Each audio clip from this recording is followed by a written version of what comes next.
नमस्कार। दैनिक shift time में आप सभी का बहुत बहुत स्वागत है। इस समय की बड़ी खबर जो है धारा 370 को लेकर है। जिस तरह से आप जानते हैं अनुच्छेद 370 जब एब्रोगेट हुआ था, कई सारे लोगों ने, सियासी के साथ सामाजिक संगठनों ने भी इसका विरोध किया था और याचिकाएं दायर की थी। अभी की बड़ी खबर जो बताना चाहेंगे, केंद्र सरकार ने हलफनामा दिया है ऑनरेबल सुप्रीम कोर्ट को। यानी उन्होंने कहा है धारा 370 हटाने के बाद जम्मू कश्मीर में शांति और प्रगति का अभूतपूर्व युग। केंद्र ने कहा सुप्रीम कोर्ट से। पूरी खबर क्या, और आज आप जानते हैं लगभग अप्रॉक्सीमेटली 20 याचिकों पर आज सुनवाई होने जा रही है धारा 370 और 35A के, यानी कि धारा 370 को लेकर। पूरी बात की खबर क्या हुई बताना चाहेंगे। संविधान के अनुच्छेद 370 को निरस्त करने का बचाव यानी डिफेंड करते हुए केंद्र ने आज सुप्रीम कोर्ट को बताया, हलफनामे में बताया, और कश्मीर के पूरे क्षेत्र के ने आतंकवादियों और अलगवादी नेटवर्क द्वारा सड़क पर हिंसा के साथ शांति, प्रगति और समृद्धि का अभूतपूर्व युग देखा है। अतीत की बात बनना क्षेत्र में विशिष्ट सुरक्षा स्थिति का जिक्र करते हुए केंद्र ने कहा कि आतंकवादी, अलगाववादी एजेंडे से जुड़ी संगठित पथराव की घटनाएं जो कि 2018 में 1767 तक थी और 2023 में अब तक 0 हो गई हैं, और सुरक्षा कर्मियों की हताहत हुई है 65.9%। 2018 की तुलना में 2022 में गिरावट आई है। वहीं बताना चाहेंगे, केंद्र ने हलफनामे पर कल मुख्य न्यायाधीश DY चंद्रचूड़ की अध्यक्षता वाली 5 न्यायाधीशों की संविधान पीठ द्वारा विचार किया जाएगा, जो जम्मू कश्मीर को विशेष दर्जा देने वाली अनुच्छेद 370 को निरस्त करने के फैसले और चुनौती देने वाली यानी कि याचिकाओं पर सुनवाई करने वाली है।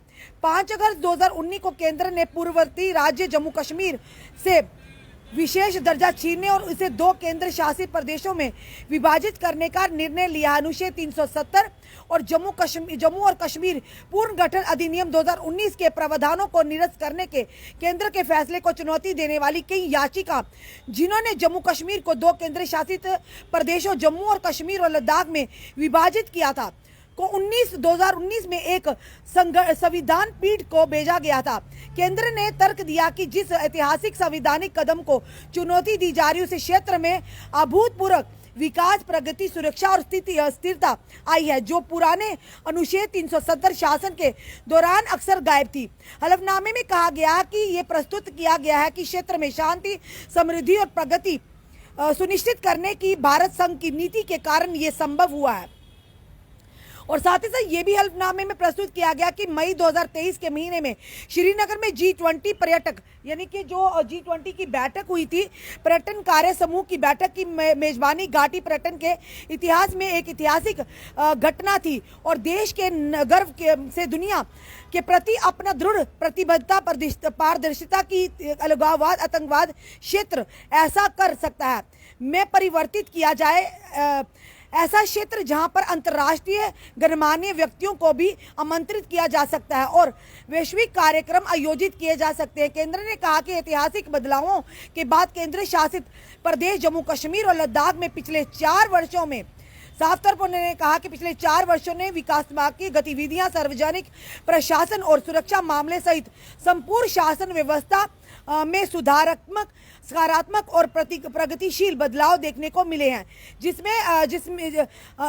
जिसने जाति, पंथ या धर्म से परे हर निवासी पर सकारात्मक प्रभाव डाला है। इससे कहा गया है कि अलगाववाद, आतंकवाद नेटवर्क द्वारा आयोजित वित्त पोषित और मजबूर बंद और पथराव एक साथ का अर्थव्यवस्था और पूरे समाज पर जबरदस्त नकारात्मक प्रभाव पड़ा है। ये प्रस्तुत किया गया है कि क्षेत्र में सुरक्षा स्थिति की परिभाषा विशेषता, जिसके आम नागरिकों के दैनिक जीवन पर सीधा असर पड़ता है। सड़क हिंसा में जो एक व्यवस्था और नियमित घटना थी, आतंकवादियों और अलगाववादी नेटवर्क द्वारा रचित और संचालित सड़क हिंसा अब अतीत की बात हो गई है, यानी अब ऐसा कुछ भी नहीं होता है।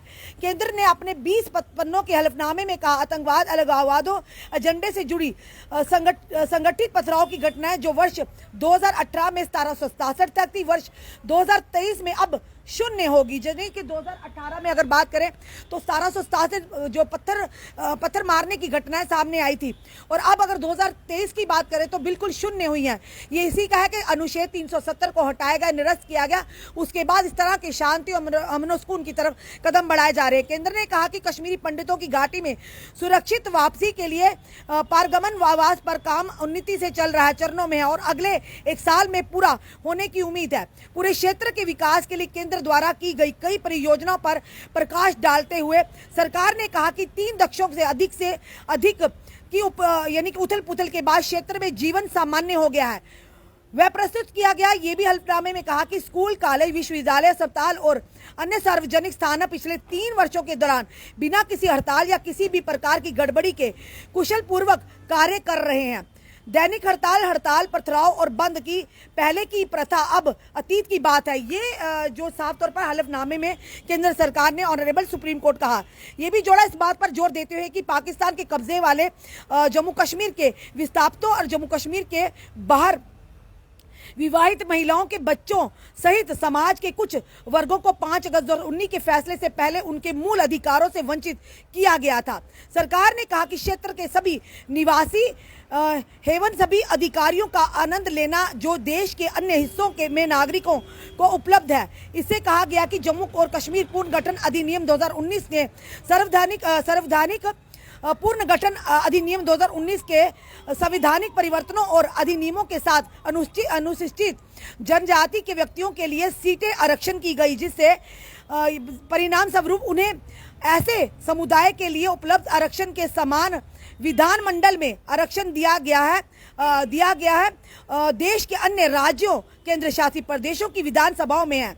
ये प्रस्तुत किया गया कि बेहतर सुरक्षा परिदृष्टि के साथ केंद्र शासित प्रदेश में पर्यटकों की अब तक की सबसे अधिक संख्या देखी गई है। केवल 1 जनवरी 2022 से 31 दिसंबर 2022 के दौरान 1.88 करोड़ पर्यटकों ने जम्मू और कश्मीर का दौरा किया, जो अर्थव्यवस्था के विकास में महत्वपूर्ण योगदान दे रहा है और इसका आम आदमी के आय पर सीधा प्रभाव पड़ता है। केंद्र सरकार ने ये हल्फनामे में कहा, 20 पन्नों का यह हल्फनामा जो कि ऑनरेबल सुप्रीम कोर्ट के सुपुर्द उनके सामने रखा, और ये कहा उपलब्धियां गिनाई है कि धारा 370 को निरस्त करने के बाद जो पत्थरबाजी होती थी या यूं के जो जिस तरह के हालात खराब थे, अब उन पर अंकुश लगाया गया। अलगाववादों को, आतंकवाद पर भी इल्जाम कसने का प्रयास किया, और पत्थरबाजी की 2023 की अगर बात करें अभी तक की शून्य जो खबरें हैं, और इसी के चलते आज लगभग जो बताया जा रहा है सूत्रों के आधार अप्रोक्सीमेटली 20 याचिकाओं पर आज जो कि ऑनरेबल सुप्रीम कोर्ट इस पर सुनवाई करेगी। चलिए, जो भी हमारे पास अपडेट आएगा वो आपके समक्ष हम जरूर लाएंगे, पर जनता अपनी राय